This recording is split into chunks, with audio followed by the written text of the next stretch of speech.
ګرانو کتونکو دغه کرین مې نښه ده او کرین د کومو مسلو حل دی.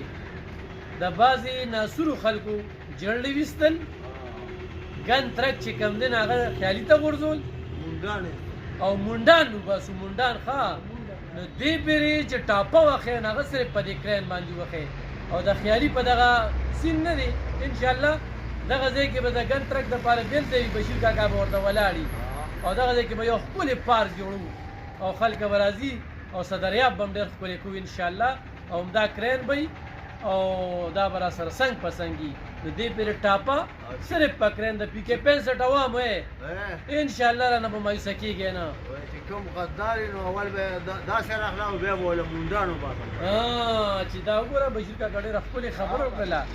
د کرین ډرایور زیم کلنډر مې دی کې بشیر کاکا دی چې کوم غداري لاول به مونډان وباسو او بیا به د خیالي سیند ته غورځېږي.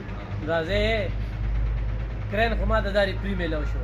اوس د تیلو خبره ده، تیل به هم څوک مهربانه شي او دا یو رښتیا درته ووایم که نه نو دغه والا یو پلیکس والا ته مې ویلو ما یو پلیکس راله جوړ کړه خو هغه په ما پېښ شو چې دی په قرض جوړوي. نو نن 15مه ورځ د زما هغه پلیکس جوړ نه شو. خو به هر حال پلیکس ته دې تاجیت نشته دی، بس کرین نښه ده. دا کرین به راسره ګرځي. بشیر کاکا راله پرې کرین دا کړه. اوس د تیلو غم به کوو انشاءالله. ضرور ملګرتیا وکړې، مننه، خوشحاله اوسئ. که 10 ډرمې لګي او که 15 ډرمې لګي زه به ورته کوم.